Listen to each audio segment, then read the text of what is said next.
Welcome to 95 news. ప్రతిక్షణం ప్రజాక్షేమం కోసం బులెటిన్ల ముందుగా హెడ్లైన్స్ చూద్దాం. ఢిల్లీ లిక్కర్ స్కామ్ లో అత్యంత కీలక పరిణామం. ఢిల్లీ ఉప ముఖ్యమంత్రి మనీష్ సిసోడియాను అరెస్టు చేసిన సిబిఐ.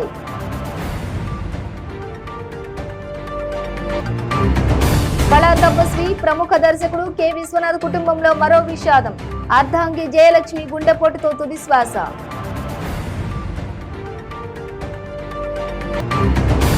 విషాదంగా ముగిసిన వరంగల్ మెడికల్ కాలేజీ విద్యార్థిని ధారావత్ ప్రీతి కథ.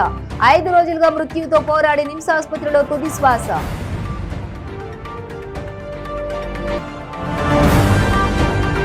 ఎంపీ అదాల ప్రభాకర్ రెడ్డిపై భగ్గుమన్న నెల్లూరు రూరల్ ఎమ్మెల్యే కోటమిరెడ్డి శ్రీధర్ రెడ్డి.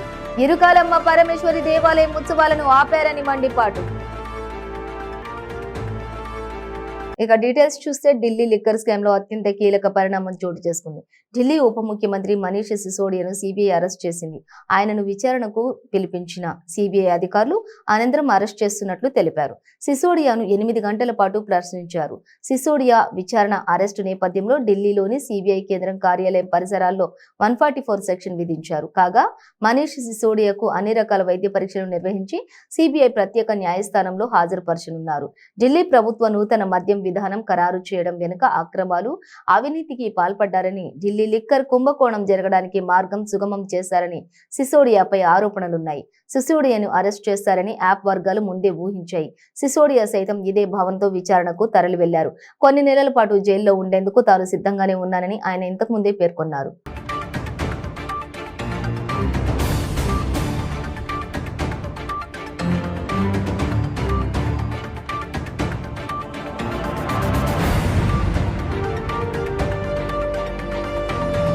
కళా తపస్వి ప్రముఖ దర్శకుడు కె విశ్వనాథ్ కుటుంబంలో మరో విషాదం చోటు చేసుకుంది. ఈ నెల 2న కె విశ్వనాథ్ కన్నుమూయగా నిన్న ఆయన అర్ధాంగి జయలక్ష్మి తుది శ్వాస విడిచారు. జయలక్ష్మి గుండెపోటుకు గురయ్యారు. కొన్ని రోజుల వ్యవధిలోనే కె విశ్వనాథ్ దంపతులు ఈ లోకాన్ని వీడడం వారి కుటుంబ సభ్యులను మరింత విచారానికి గురి చేస్తోంది.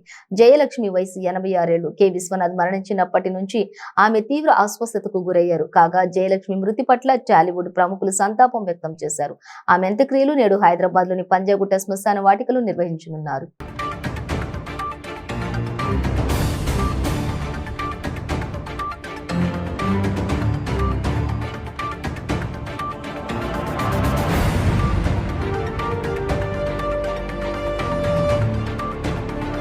వరంగల్లోని కాకతీయ మెడికల్ కాలేజీకి చెందిన పీజీ మొదటి సంవత్సరం విద్యార్థిని ధారావత్ ప్రీతి కథ విషాదాంతమైంది.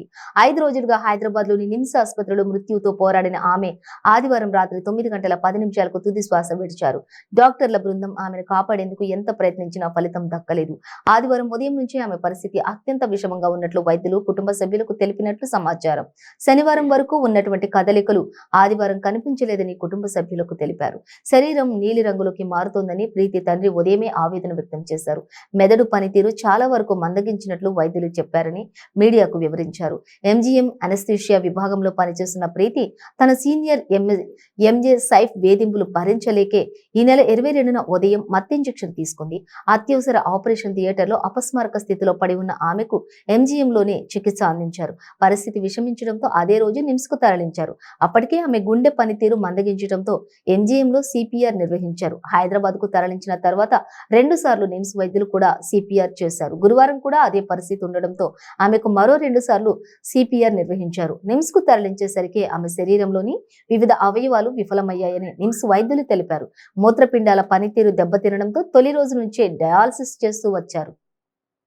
శనివారం ఆమె ఆరోగ్యంలో కొంచెం మార్పులున్నాయని, కదలికలు కనిపిస్తున్నాయని అన్నారు. కానీ ఆదివారం ఉదయం నుంచి ఆమె ఆరోగ్యం మరింత విషమించినట్లు సమాచారం. దీంతో ఆమెకు ఆదివారం బ్రెయిన్ టెస్ట్ చేయగా పనితీరు మరింత మందగించినట్లు వైద్యులు గుర్తించినట్లు సమాచారం. అయితే ఈ విషయాన్ని అధికారికంగా వైద్యులు వెల్లడించలేదు. కాగా నిమ్స్ లో చేరినప్పటి నుంచి ప్రీతి ఆరోగ్యం ఏమాత్రం మెరుగుపడలేదు. ప్రత్యేక బృందం ఆమె ప్రాణాలను కాపాడేందుకు విశ్వ ప్రయత్నం చేశారు. అయినా ఆమె అవయవాలన్నీ దెబ్బతినడం వల్ల చికిత్సకు ఏమాత్రం కూడా స్పందించలేకపోయాయి. పడ్డాయి. ఆరోగ్యం అంతకంతకు క్షీణిస్తూ వచ్చింది. శనివారం నుంచి ఆమె శరీరం రంగు మారుతూ వచ్చింది. నిమ్స్ లో రాత్రి ఉద్రిక్తత నెలకొంది. విద్యార్థి సంఘాలు, గిరిజన, ఇతర సంఘాల నేతలు, బీజేపీ శ్రేణులు పెద్ద సంఖ్యలోని నిమ్స్ కు వచ్చి ప్రభుత్వానికి వ్యతిరేకంగా నినాదాలు చేశారు. విద్యార్థి సంఘాల నేతలు, పోలీసుల మధ్య తోపులాట కూడా జరిగింది. West zone DCP Joel Davis Preethi తండ్రి నరేందర్ సీతారాం నాయకులతో చర్చించారు. Kakatiya medical college principal, HOD, ACP Bonala Kishan నిర్లక్ష్యం వల్లే ప్రీతి చనిపోయిందని తండ్రి నరేందర్ ఆరోపించారు. వెంటనే వారిని సస్పెండ్ చేసినట్లు ప్రకటించాలని డిమాండ్ చేశారు. ప్రిన్సిపల్, హెచ్ఓడీలు పదవిలో ఉంటే తమకు న్యాయం జరగదని అన్నారు. కేసును సిట్టింగ్ జడ్జితో విచారణ జరిపించాలని డిమాండ్ చేశారు. తన కూతురు ఇంజెక్షన్ తీసుకోలేదని చెప్పారు. వరంగల్ ఆసుపత్రిలోని ఏదో చేశారని అనుమానం వ్యక్తం చేశారు. మృతి చెందిన అమ్మాయిని తెచ్చి డ్రామా చేశారా అని ప్రశ్నించారు.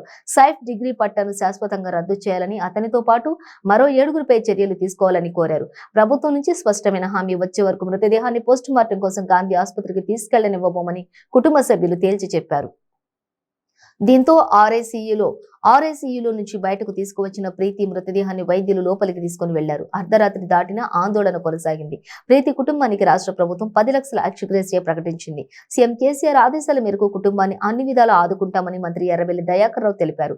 ప్రీతి మృతి పట్ల సీఎం కేసీఆర్ విచారం వ్యక్తం చేశారని, ఇలాంటి ఘటనలు పునరావృతం కాకుండా చర్యలు తీసుకోవాలని ఆదేశించారని పేర్కొన్నారు. ఘటనపై విచారణ కొనసాగుతుందని, ఇప్పటికే నిందితుడిని పోలీసులు అరెస్ట్ చేశారని, దోషులను కఠినంగా శిక్షిస్తామని ఎర్రబెల్లి తెలిపారు. ప్రీతి తుదిశ్వాస విడవడం తీవ్రంగా కలిచివేస్తోందని మంత్రి హరీష్ రావు అన్నారు. ఆమె ఆత్మకు శాంతి చేకూరాలని భగవంతుడిని ప్రార్థిస్తున్నామని తెలిపారు. ఆమె కుటుంబ సభ్యులకు సానుభూతి తెలిపారు. ప్రీతి మరణంపై మంత్రులు నిరంజన్ రెడ్డి, గంగుల కమలాకర్, తలసాని శ్రీనివాస్ యాదవ్, సత్యవతి రాథోడ్ సంతాపం వ్యక్తం చేశారు. ఆమె కుటుంబ సభ్యులకు సానుభూతి తెలిపారు. నిందితులు ఎంతటి వారైనా వదిలిపెట్టే ప్రసక్తే లేదని ఎంపీ మాలోతు కవిత అన్నారు. ఆదివారం ఆమె నిమ్స్ లో ప్రీతిని పరామర్శించారు.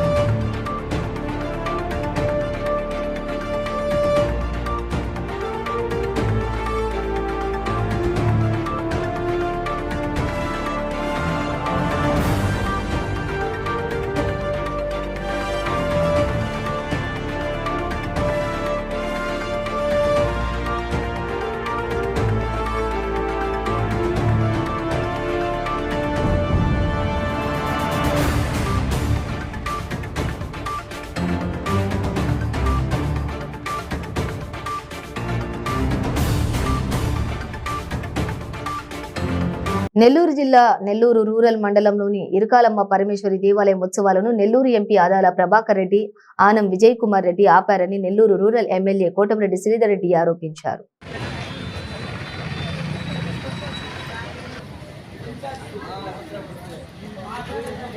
ప్రసాద్ గారిని కూడా నేను తప్పట్టను, ఎందుకంటే వాళ్ళంతా అధికారులు. ఏదైతే ఈ యొక్క నెల్లూరు రూరల్ నియోజకవర్గ ఇన్ఛార్జిగా ఉన్న పార్లమెంటు సభ్యులు ఆదాల ప్రభాకర్ రెడ్డి గారు, ఆనం విజయ్ కుమార్ రెడ్డి గారు, వీరిద్దరే దీనికి బాధ్యత. నేను చాలా స్పష్టంగా చెప్తూ ఉన్నా, జాతర జరపాలని భావించింది, జాతర జరపమని ఆదేశించింది నేను కాదు, ఆధ్యాత్మిక గురువు గరికపాటి నరసింహరావు గారు. ఆనాడు కార్తీక దీపోత్సవం, ఆ రోజు నేను వైఎస్ఆర్ కాంగ్రెస్ పార్టీలోనే ఉన్నా. మరి ఆ రోజు రాని అడ్డంకులు ఈరోజు ఎందుకు వస్తున్నాయి? ఒక్కసారి ప్రజలందరినీ కూడా ఆలోచన సాగించమని మీ ద్వారా అందరినీ కూడా కోరుతూ, ఒకవేళ నేను వైఎస్ఆర్ కాంగ్రెస్ పార్టీకి దూరంగా జరిగాను కాబట్టి నిర్వహించకూడదు అనుకుంటే దానికి కూడా నేను సిద్ధం. మీరే నిర్వహించమని పిలుపునిచ్చా. అది లేకుండా ఇది లేకుండా ఈ యొక్క జాతరను అడ్డుకోవటం అత్యంత బాధాకరం, అత్యంత విచారకరం. ప్రజలందరినీ కూడా గమనించమని కోరుతూ ఉన్నాను.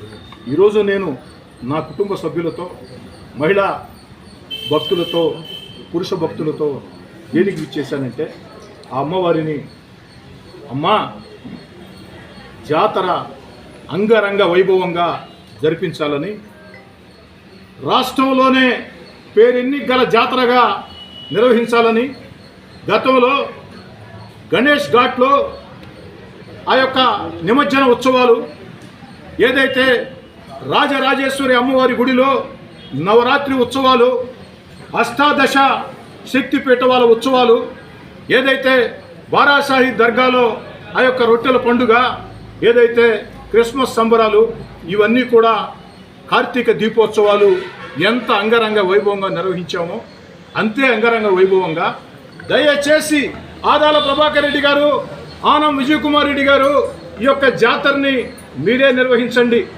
లేదా ఇంకెవరి చేతనైనా నిర్వహించండి. మాకు ఎలాంటి అభ్యంతరాలు లేవు. సాధారణ భక్తుల క్యూ లైన్లో అమ్మవారిని దర్శించుకుంటాం, లేదా జాతరలో ఓ ఎమ్మెల్యేగా కాకుండా ఓ వాలంటీర్గా పనిచేసేదానికి కూడా, అమ్మవారి సేవకుడుగా పనిచేసేదానికి కూడా నేను సిద్ధంగా ఉంటా. కానీ దయచేసి నా మీద కోపంతో ఈ యొక్క జాతరని అడ్డుకోవడం మంచి పద్ధతి కాదు. నేను చాలా స్పష్టంగా చెప్తూ ఉన్నా, ఆదాల ప్రభాకర్ రెడ్డి గారు, ఆనం విజయ్ కుమార్ రెడ్డి గారు, మీరు జాతరను అడ్డుకోలేదంటే నేను అమ్మవారి గుడిలో చేరి చెప్తున్నా అడ్డుకున్నారు అని దానికి సాక్ష్యాలు కూడా చూపించా. నిన్న సాయంకాలం 7 గంటల దాకా ఈవో అన్ని ఏర్పాట్లు చేసి 7 గంటల తర్వాత రాత్రి 10 గంటలకి ఆ యొక్క వాట్సాప్ ఫోటో ఆ యొక్క వాట్సాప్లన్నీ కూడా ఆ యొక్క లేఖ పెట్టింది. మీకు అందరికి కూడా తెలుసు. ఇది మీ ప్రోద్బలంతో జరిగింది కాదా అని చెప్పి ఎందుకు ఇంత ఒత్తిడి చేశారనుకుంటున్నాను. పాపం మోగచాటింపు వేసేదానికి వచ్చినటువంటి వ్యక్తి పక్కన వెళ్తారు. మోగచాటింపు వేసేదానికి వచ్చినటువంటి వ్యక్తి సేనయ్య మీకు అందరూ కూడా చెప్పడం జరిగింది. ఏమిటి పనులు? ఎంతవరకు న్యాయం, ఎంతవరకు ధర్మం? నా మీద కోపంతో జాతర అడ్డుకోవటం అది మీకు మంచిది కాదు, నెల్లూరు గ్రామానికి మంచిది కాదు. దయచేసి ఇప్పటికైనా మనసు మార్చుకుని అర్చకులతో, పురోహితులతో మాట్లాడి మరో తేదీలు ఏర్పాటు చేసుకుని, అంటే జ్యేష్ఠ మాసమే కదమ్మా, జ్యేష్ఠ మాసంలో ఇది ఏదైతే అనుకున్నది చైత్రమాసం, చైత్రమాసం. నెల్లూరు జిల్లా నెల్లూరు సిటీ నియోజకవర్గం జనసేన పార్టీ ఇన్ఛార్జ్ కేతన్ రెడ్డి వినోద్ రెడ్డి 285 రోజులు ప్రచారం పూర్తి చేసుకుని 286వ రోజు నా ప్రచార రథం కొనడం జరిగింది. నెల్లూరు ఇరకాలమ్మ పరమేశ్వరి దేవస్థానంలో పూజలు నిర్వహించడం జరిగింది. రథానికి సప్తస్వర మారుడం అని పేరు పెట్టారు. జనసేన పార్టీని అధికారంలోకి తీసుకువెళ్లాలన్న ధ్యేయంతో నెల్లూరు జిల్లా వాసులు అందరూ కృషి చేస్తున్నామన్నారు. పవన్ కళ్యాణ్ గారిని ముఖ్యమంత్రి చేసుకోవడమే ధ్యేయంగా తలపెట్టినటువంటి యజ్ఞం 285 రోజు పూర్తి చేసుకొని ఈరోజు ఆదివారం రోజున, సప్తమి రోజున, పౌర్ణమి రోజున ఈరోజు మనం ప్రచార రథాన్ని నెల్లూరు గ్రామ దేవత ఇరుకలల పరమేశ్వరి అమ్మవారి దేవస్థానంలో ఈరోజు పూజా కార్యక్రమాలు నిర్వహించుకొని ఈ రోజు నుంచి ఈ యొక్క రథాన్ని నెల్లూరు సిటీ నియోజకవర్గంలో జనసేన పార్టీ కార్యక్రమాలకి ఉపయోగించుకోవడానికి అమ్మవారి ఆశీర్వాదం తీసుకోవడం జరిగింది. అయితే ఈ రథానికి పెద్దలు, శ్రేయభిలాషులు అందరి యొక్క సలహాలు, సూచనలు తీసుకొని సప్తాశ్వరథ మారుడం అనేటటువంటి నామధ్యేయం చేయటం జరిగింది. సప్తాశ్వరథ మారుడం అంటే సూర్య భగవానుడి యొక్క వాహనం పేరు. సూర్య భగవానుడికి ఉండేటటువంటి 7 గుర్రాలు సప్తాశ్వాలు. ఆ యొక్క రథమారుడం అనే పేరు పెట్టుకొని విజయవంతంగా పవన్ కళ్యాణ్ గారిని ముఖ్యమంత్రి చేసుకోవటమే ధ్యేయంలో భాగంగా ఈరోజు మేము అందరం కూడా, కార్యకర్తలు, వీర మహిళలు అందరూ కూడా ఈరోజు పూజా కార్యక్రమంలో పాల్గొన్నారు. చాలా తృప్తినిచ్చింది. కాబట్టి ఇంకా రెట్టింపు ఉత్సాహంతో అనేకమైనటువంటి వస్తువులు కూడా మనం సమకూర్చుకుంటూ మేమేదైతే యుద్ధం తలపెట్టున్నామో ఈ ప్రజాక్షేత్రంలో ఎక్కడికక్కడికి ప్రజలకి అర్థమయ్యే విధంగా ఎంతో లేటెస్ట్ టెక్నాలజీతో ఈ యొక్క వాహనాన్ని సిద్ధం చేయడం జరిగింది. ఇటు డిజిటలైజ్డ్ లైట్స్ కావచ్చు, అదేవిధంగా వే ఆఫ్ సౌండ్ క్వాలిటీ కావచ్చు, డ్రైవింగ్లో ఎక్కడ ఎటువంటి ఇబ్బంది లేకుండా 2+3 సీటింగ్తో కలిపి ఎక్కడికక్కడికి అనేకమైనటువంటి లేటెస్ట్ టెక్నాలజీ ఆప్షన్స్ అన్నింటినీ కూడా వీటిలో మా నాయకులు, కార్యకర్తల దగ్గరుండి కూడా ఈ యొక్క రథాన్ని బాగా డిజైన్ చేయడం జరిగింది. కాబట్టి ఈరోజు చాలా తృప్తిగా ఉంది. ఇక్కడి నుంచి ఇప్పుడే పూజా కార్యక్రమం అయింది. ఇక్కడి నుంచి కూడా ఈరోజు 286వ రోజు పవన్న ప్రజాబాట కార్యక్రమానికి మనం బయలుదేరుతా ఉన్నాం. కాబట్టి ఈరోజు ఈ కార్యక్రమానికి సహకరించినటువంటి ప్రతి ఒక్కరికి కూడా, జనసేన పార్టీ నాయకులకి, శ్రేణులకి, అదేవిధంగా మీడియా మిత్రులకి ప్రతి ఒక్కరికి కూడా పేరు పేరున ధన్యవాదాలు తెలియజేస్తున్నాను. అందమరిలోని రామకృష్ణపూర్లోని సింగరేణి ఆర్కేసీఓఏ క్లబ్ లో బాల్కా ఫౌండేషన్ ఆధ్వర్యంలో జరిగినటువంటి ఉచిత మెగా వైద్య శిబిరం సక్సెస్ఫుల్ గా జరిగిందని ఆర్గనైజర్ పుల్లూరు సుధాకర్ తెలిపారు. మెడికల్ క్యాంపు ప్రారంభం కార్యక్రమానికి ముఖ్య అతిథిగా మున్సిపల్ చైర్పర్సన్ జంగం కళ, అతిథులుగా పట్టణ BRS incharge Gandla Sammaiah, vice chairman Sagar Reddy హాజరై మున్సిపల్ కౌన్సిలర్లు, నాయకులతో కలిసి రిబ్బన్ కట్ చేసి వైద్య శిబిరం ప్రారంభించారు. ఈ సందర్భంగా అంజనీ పుత్ర ఎస్టేట్స్ ప్రైవేట్ లిమిటెడ్ చైర్మన్ గుర్రాల శ్రీధర్, డైరెక్టర్ పిల్లి రవి వైద్య శిబిరం సందర్శించి వైద్య శిబిరంలో పాల్గొన్న డాక్టర్స్ ను, ప్రజాప్రతినిధులను శాలువాలు, మెమెంటోలతో సన్మానించారు.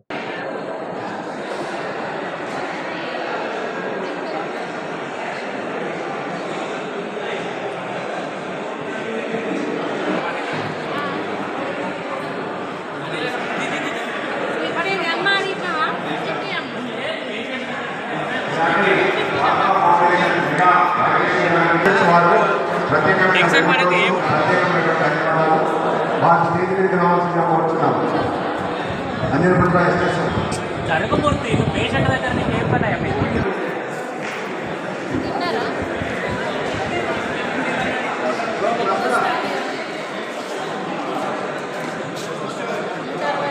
పిల్లి రంగాన్ని కూడా స్టేజ్ మీదకి రావాల్సిందిగా కోరుతున్నాము. ప్రమోద్ గుప్తా సార్ స్టేజ్ మీదకి రావాల్సిందిగా కోరుతున్నాము. వారిని వెల్కమ్ చేయవలసిందిగా టౌన్ ఇన్ఛార్జ్ గాళ్ళ సమ్మన్న గారిని, మా బీఆర్ఎస్ పార్టీ చైర్మన్ గారిని సన్మానించే వారికి గౌరవించాల్సినారు. యువ నాయకులు అందరూ ఘనంగా సన్మానిస్తున్నారు. వారికి ఎస్టేట్ వారి ఆధ్వర్యంలో ఇక్కడ సేవలు వారికి ప్రత్యేకమైనటువంటి ధన్యవాదాలు. బీఆర్ఎస్ కుటుంబ సభ్యులందరికీ జై శుభాకాంక్షలు చెప్తున్నారు. అలాగే అనిల్పత్ర ఎస్ఎస్ వారికి ప్రత్యేకమైనటువంటి ధన్యవాదాలు. వైస్ చైర్మన్ గారికి అనిల్పత్ర ఎస్ఎస్ వారు చిన్న జ్ఞాపకులకు చాలా కామెడీగా ఉంటున్నారు. వారికి టెక్నాలజిస్ట్ వారి అమూల్యమైన మనం వెచ్చించి ప్రతిసారి వచ్చి సేవలు అందిస్తున్నందుకు అలాగే బాగా పోటీ చెప్తామన్నా. Thank you cooperation.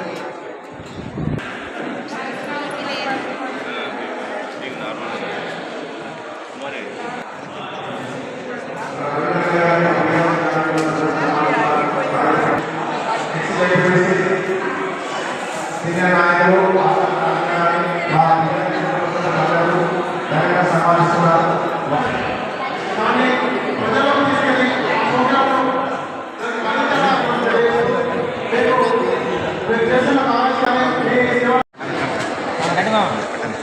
అందరికీ నమస్కారం.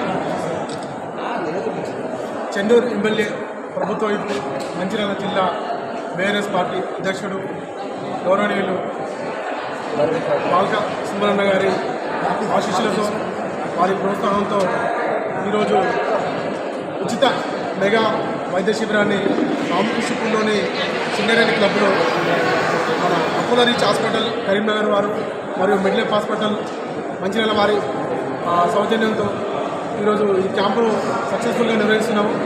అలాగే ఈ క్యాంపు ప్రారంభానికి ముఖ్య అతిథులుగా మా నిర్వహించడం జరిగింది. ఈ క్యాంపులో అపోలో హాస్పిటల్స్ మరియు మిడ్లైఫ్ హాస్పిటల్కి సంబంధించినటువంటి రకరకాల స్పెషాలిటీ వైద్య నిపుణులు ఈ క్యాంపుకు వచ్చేసారు. సో గుండె వైద్య నిపుణులు కావచ్చు, కిడ్నీకి సంబంధించిన వైద్య నిపుణులు, కిడ్నీలో doctors, plus general physician, critical care స్పెషలిస్టులు, డెంటల్ డాక్టర్స్ అందరూ వచ్చేసి అందరికీ పేద ప్రజలకి పరీక్షలు నిర్వహించి ఉచితంగా మందులు పంపిణీ చేయడం జరిగింది.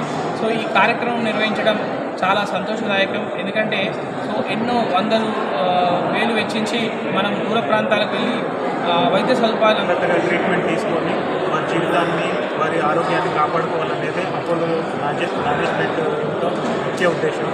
దీనికి తోడ్పాటు అందించిన మీ అందరికీ కూడా పేరు పేరున ధన్యవాదాలు. Thank you.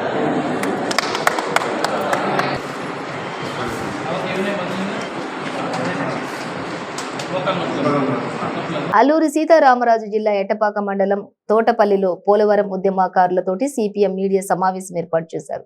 సమావేశంలో ఉద్యమకారులు మాట్లాడుతూ పోలవరం నిర్వాసితుల న్యాయం కోసమే ఉద్యమంలోకి వచ్చి 17 రోజులు జైల్లో ఉండి 16 సంవత్సరాల పాటు కేసు విచారణకు కోర్టుకు హాజరయ్యామని చెప్పి పోలవరం ఉద్యమకారులు తెలిపారు. తొలుత ఉద్యమంలో భాగమై కేసు విచారణ దశలో మృతి చెందిన అమరవీరులకు నివాళులర్పించారు. అనంతరం ఉద్యమకారులు సిపిఎం జిల్లా కార్యదర్శి వర్గ సభ్యులు మర్లపాటి నాగేశ్వరరావు తదితరులు మీడియాతో మాట్లాడారు. పోలవరం నిర్మాణం వల్ల లక్షలాది ప్రజలు నిర్వాసితులవుతారని, లెక్కకు మించి గ్రామాలు నీట మునుగుతాయని, పోలవరం నిర్మాణం మానుకోవాలని ప్రభుత్వాన్ని హెచ్చరించారు. తక్కువ ముంపుతో ప్రత్యామ్నాయ డిజైన్లను సూచించిందని, కానీ ప్రభుత్వం నిరంకుశంగా వ్యవహరించిందన్నారు. జోహార్ పోలవరం ఉద్యమకారులారా, సాధిస్తాం పోలవరం ఉద్యమకారులారా మీ ఆశయాలను, సాధిస్తాం పోరాటం తర్వాత అమరులైన ఉద్యమకారులారా మీ ఆశయాలను, జోహార్ పోలవరం పోరాట ఉద్యమకారులారా, జోహార్ పోలవరం పోరాట ఉద్యమకారులారా. 4 సంవత్సరాల పాటు వాయిదాలకు తిరిగి ఈ 79 మందిలో ఎటపాక మండలానికి సంబంధించి 21 మంది కామ్రేడ్స్ ఈ ఉద్యమంలో ఉన్నారు. వాళ్ళు విడిపోయిన తర్వాత 21 మందిలో మీ అందరూ తెలుసు, ఈ ప్రాంతంలో అనేక ఉద్యమాల్లో పాల్గొన్నటువంటి కామ్రేడ్ కందుల శ్రీనివాసరావు గారు కానివ్వండి, కందుల శ్రీనివాసరావు గారు, అట్లాగే గన్నవరం బొల్లా కృష్ణయ్య గారు, గన్నవరంలో పుంజా ధర్మయ్య గారు, అట్లాగే గన్నవరంలో వసంత వెంకన్న గారు, అట్లాగే పుంజా నరసయ్య, ఈ 5గురు మరణించారు. ఇంకా 16 మంది నిన్నటి వరకు ఈ వాయిదాలకి తిరిగి ఆ 5గురు మరణించినటువంటి ఏదైతే వాళ్ళు పోలవరం నిర్వాసితుల పక్షాన పోలవరం నిర్వాసితులకి న్యాయం జరగాలని చెప్పేసి ఏదైతే వాళ్ళ అంతిమ కోరిక ఉందో ఆ కోరికని మేము అందిపుచ్చుకోవాలని చెప్పేసి మేము కూడా భావించాం. దాన్ని అందిపుచ్చుకొని ఇవాళ ఆ ఉద్యమంలో కొనసాగుతాం. మేము ఒక రకంగా చెప్పాలంటే చాలా వరకు ఈ ఉద్యమంలో విజయం మాదే అని చెప్పాలి. ఎందుకంటే మేము చేసినటువంటి ఉద్యమం ఫలితంగానే 1,15,000 నుంచి 10,50,000 పెరిగింది. R&R ప్యాకేజీ 2 గదులకే పరిమితం అయితే దాన్ని 4 గదులు చేయగలిగాం. అట్లాగే ఏదైతే ఇవాళ ఉన్నటువంటి 80% మునిగిపోయేటువంటి పోలవరం నిర్వాసితులకి ఈ రోజు వరకు 4% కూడా పూర్తి చేయలేనటువంటి చేతగాని ఈ ప్రభుత్వాలు హెచ్చరించే దాంట్లో కానివ్వండి, వాళ్ళని కనువిప్పు కలిగే పద్ధతుల్లో వాళ్ళని కదిలించే దానికోసం ఈ 4 మండలాలతో పాటు అటువైపు ఉన్నటువంటి 3 మండలాల ప్రజల్ని ఐక్యం చేసి అనేక ఉద్యమాలను మేము నడిపాం. ఇవాళ ఈ ఉద్యమం కేసు కొట్టేశారు కాబట్టి ఈ ఉద్యమం ఇంతటితో ఆగిపోద్ది అనేది ఏమి లేదు. ఇవాళ సిపిఎం పార్టీ ఎర్రజెండా నాయకత్వంలో మొదటి నుంచి గిరిజనుల పక్షాన, గిరిజనుల నిర్వాసితుల పక్షాన అనేక ఉద్యమాలు ఎట్లాగైతే ముందు కొనసాగినాయో రేపు రాబోయే కాలంలో కూడా ఈ ఉద్యమాలని ఖచ్చితంగా మేము కొనసాగిస్తాం. ఆఖరి నిర్వాసితుడికి న్యాయం జరిగేంత వరకు, చివరి నిర్వాసితుడికి న్యాయం జరిగేంత వరకు ఎర్రజెండా నాయకత్వంలో పాలక వర్గాల మెడలు వంచైనా నిర్వాసితులకి న్యాయం జరిగేదానికోసం మేము కొట్లాడతాం. ఎన్ని కేసులు పెట్టినా, ఎంత నిర్బంధం ప్రయోగం చేసినా చివరి వరకు ఎర్రజెండా పార్టీ కార్యకర్తలు ప్రాణాలైనా అర్పిస్తారు తప్ప నిర్వాసితుడికి అన్యాయం జరిగితే ఊరుకునేది లేదని చెప్పేసి ఈ సందర్భంగా మేము ప్రభుత్వాన్ని హెచ్చరిక చేస్తాం. జీడి నెల్లూరు నియోజకవర్గం వెదురుకుప్పం మండలం మాంబేడు గ్రామానికి చెందినటువంటి కుమార్ను కార్వేటి నగరం ఫారెస్ట్ అధికారులు అదుపులోకి తీసుకుని కేసు నమోదు చేసి అదే రోజు బెయిల్ పై విడుదల చేశారని బాధితుడు చెప్పారు. ఇదంతా అదే గ్రామానికి చెందిన ఓ వైసీపీ నేత ఒత్తిడి చేసి అధికారుల చేత కక్షపూరితంగా కేసు నమోదు చేయించారని బాధితుడు వాపోయాడు. కానీ అతనికి బెయిల్ మంజూరు చేయడంలో వైసీపీ నేత కార్వేటి నగరం అటవీ శాఖ అధికారిపై బెయిల్ ఇచ్చి ఎలా పంపారని ఫోన్ ద్వారా బెదిరింపులకు పాల్పడ్డారు. అధికార దర్పం ప్రదర్శిస్తూ విధి నిర్వహణలో ఉన్నటువంటి ఓ అటవీ శాఖ అధికారిపై పూనకం వచ్చినట్లు ఊగిపోయారు. అతని ఆగడాలపై వైసీపీలోనే మరో వర్గం అసహనం వ్యక్తం చేస్తుండడం గమనార్హం. ఇదంతా డిప్యూటీ సీఎం నారాయణ స్వామి ఇలాకాలో జరగడం గమనార్హం. కేసు పెట్టే యాక్షన్ అయింది కేసు ఏంది పెట్టేస్తారు, క్లోజ్ చేస్తాను.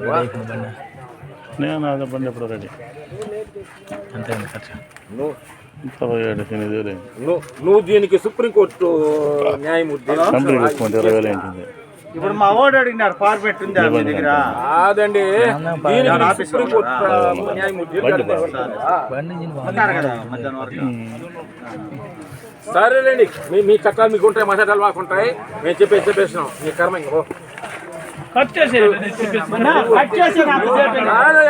నువ్వు ఏమనుకుంటున్నావు? డిప్యూటీ సీఎం చెప్తే చేయలేని పనికి నీకు బీగాలు వేపించేస్తా చెప్తారా? ఆఫీస్ బీగాలు వేపించేస్తా వచ్చి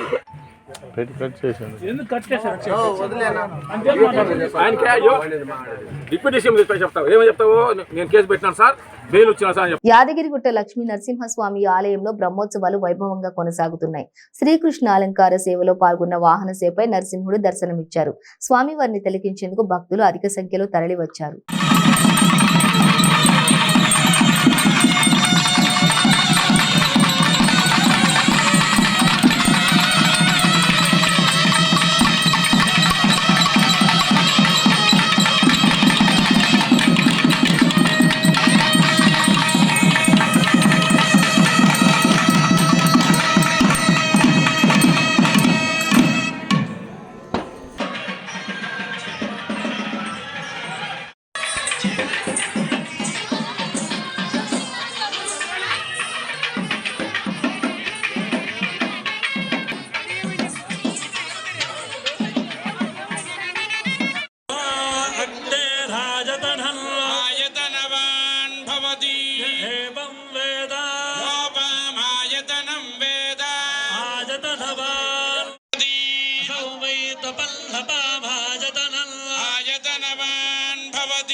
రూపం చేయడానికి బ్రహ్మదేవుడి కూడా అవాంగ్మన గోచరమే. అట్లాంటి దివ్యమైన వైభవాలలో స్వామివారిని కల్పవృక్ష వాహనంలో స్వామివారిని మనం దర్శిస్తూ ఉన్నాం. ఎంత భోగ్యమైన విషయం అండి కల్పవృక్షం. ఈ కల్పవృక్షానికి పుట్టుక ఎక్కడ? క్షీరసాగర మథనంలో అమ్మవారితో పాటు ఆవిర్భావం చెందినటువంటివి కొన్ని. అందులో మొట్టమొదటిది కల్పవృక్షం. అమ్మవారి కంటే ముందే ఆవిర్భావం చెందింది కల్పవృక్షం. కామధేనువు, చింతామణి, అప్సరసలు, దేవవైద్యుడు, ధన్వంతరి, ఇలా చంద్రుడు, ఇలా సృష్టికి అవసరమైనవి అన్నీ కూడా ఆ క్షీరసాగరంలో ఆవిర్భావం చెందినాయి. ఆవిర్భావం చెందినటువంటి ఈ వృక్షం కల్పవృక్షం. కల్పాంతకాలం వరకు కూడా స్వామి ఉంటాడు. స్వామి ఉన్నంత కాలం వరకు కూడా ఈ వృక్ష సంపద ఉంటుంది. ఈ వృక్షానికి గొప్ప ప్రతీక వేదం ఏం చెప్పిందయ్యా? అహం వృక్ష శరీరివా కీర్తి పృష్టంగిరీరివా ఊర్ధ్వ పవిత్రో వాజినీవ స్వమృతమస్మి ద్రవిణగుం సువర్చసం. మనం వర్చస్సుగా యశస్సుగా ఉండాలి అంటే చెట్లను పరిరక్షణ చేసుకోవాలి. అందుకోసమనే మన ప్రజలు, మన ప్రభుత్వము, మన ప్రభుత్వ అధినేతలు అందరూ కూడా ఈ కరోతి శ్యామలాం భూమి అని హరిత వర్ణ సమాన్వయం చేసేస్తున్నారు ఈ భూమిని. మన యాదాద్రి ప్రత్యేకత ఏమిటండి? సంజీవని వృక్షం లాంటి మహావృక్షాలు కూడా, ప్రాణరక్షకమైనటువంటి వృక్షాలు కూడా ఆంజనేయ స్వామి సంజీవ పర్వతాన్ని తీసుకుని వస్తున్నప్పుడు ఆ సూర్య భగవానుడి యొక్క కిరణాలన్నీ ఆంజనేయ స్వామి పైన. బులెటిన్ ముగించే ముందు హెడ్లైన్స్ మరోసారి. ఢిల్లీ లిక్కర్ స్కామ్ లో అత్యంత కీలక పరిణామం. ఢిల్లీ ఉప ముఖ్యమంత్రి మనీష్ సిసోడియాను అరెస్టు చేసిన సిబిఐ.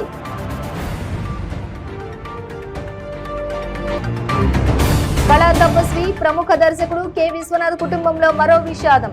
అర్ధాంగి జయలక్ష్మి గుండెపోటుతో తుది శ్వాస.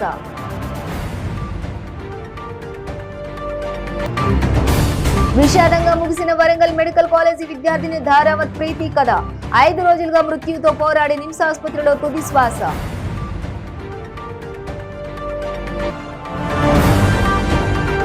ఎంపీ అదాల ప్రభాకర్ రెడ్డిపై భగ్గుమన్న నెల్లూరు రూరల్ ఎమ్మెల్యే కోటమిరెడ్డి శ్రీధర్ రెడ్డి. ఇరుకాలమ్మ పరమేశ్వరి దేవాలయం ఉత్సవాలను ఆపారని మండిపాటు. ఇవి బులెటిన్ డీటెయిల్స్. చూస్తూనే ఉండండి 95 న్యూస్.